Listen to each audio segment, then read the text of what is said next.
تو بھائی اس کی روک ٹوک ضروری ہے، اصلاح ضروری ہے۔ جس کو یہ کام آتا ہو، اصلاح کرنے والے اصلاح کریں گے، لیکن یاد رہے فتنہ مقصود نہ ہو، شفقت و نرمی کا لہجہ ہو، خیر خواہی کا جذبہ ہو، اور اس کو ذلیل کرنا مقصود نہ ہو۔ بات سمجھ میں آ رہی ہے؟ کسی کی چغلی ہو رہی، چغلی مت کرو، اصلاحی باتیں کرو۔ اصلاحی بات کرنا یہ کوئی گناہ کی بات نہیں ہے، یہ کوئی چغلی نہیں ہے، یہ چغلی سے باہر کی بات ہے۔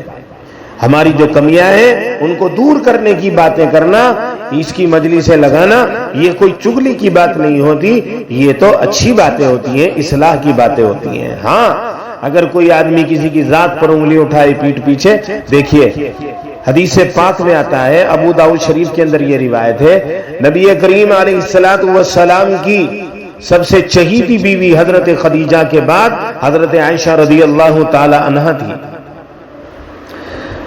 گھر پر حضرت صفیہ رضی اللہ تعالی عنہا تشریف لے آئی تو ان کا قد جو ہے ذرا چھوٹا تھا، چھوٹے قد کی تھی، پستے قد کی تھی۔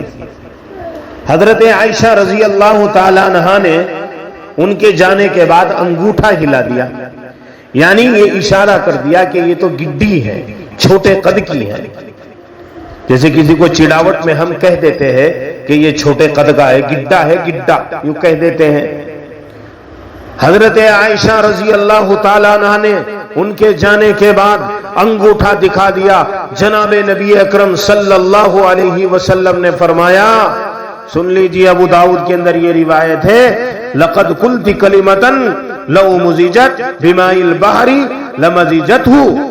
میرے نبی علیہ السلام نے فرمایا، عائشہ تم نے وہ کام کیا ہے، اگر تمہاری اس اتنی کڑوی بات کی ہے، اگر اس کڑوی بات کو سمندر کے پانی میں ملا دیا جائے تو وہ بھی پانی کڑوا اور زہریلا ہو جائے گا۔ دیکھیے تو کہاں لکھا ہے کہ غلطی پر ٹوکنا نہیں ہے، اصلاح نہیں کرنی ہے، چاہے بڑا آدمی ہو چاہے چھوٹا آدمی ہو۔ میرے بھائی غلطیاں اگر کوئی آدمی کھلم کھلا کر رہا ہے تو روک ٹوک ضروری ہے۔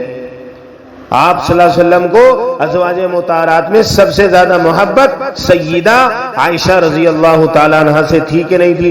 لیکن ان کی زبان سے ایک بات ایسی نکل گئی جو نامناسب تھی، آپ نے ان کو فوری طور پر تنبیہ کی، فوری طور پر تنبیہ کی۔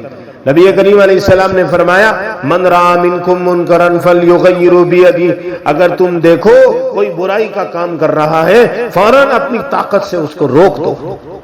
اگر اس کی طاقت نہیں تو زبان سے بول کر روکو، زبان کی طاقت نہیں تو پھر فَإِن لَّمْ يَسْتَطِعْ فَبِلِسَانِهِ وَإِن لَّمْ يَسْتَطِعْ فَبِقَلْبِهِ، تو اس کو دل میں برا جانو۔ اگر ہاتھ سے نہیں روک سکتے، زبان سے نہیں روک سکتے، تو اس کو دل میں برا جانو کہ یہ کام جو کر رہا ہے یہ غلط کام کر رہا ہے۔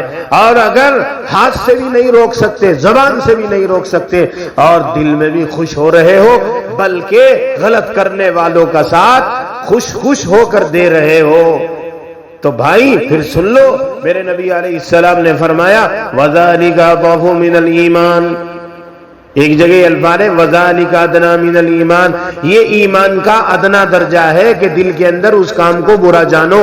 اگر دل میں برائی بھی نہیں آ رہی ہے، اس سے نیچے ایمان کا درجہ ہے ہی نہیں۔ چائے پر چائے کی پیالی دوستوں کے ساتھ چل رہی ہے، میرے بھائی دعوتوں کے اوپر دعوتیں اڑائی جا رہی ہے، happy birthday to you cake کاٹا جا رہا ہے، چائے کی پیالی پر بلا کر بچے کا سالگرہ منائی جا رہی ہے، اور یہ happy birthday to you منا رہے ہیں۔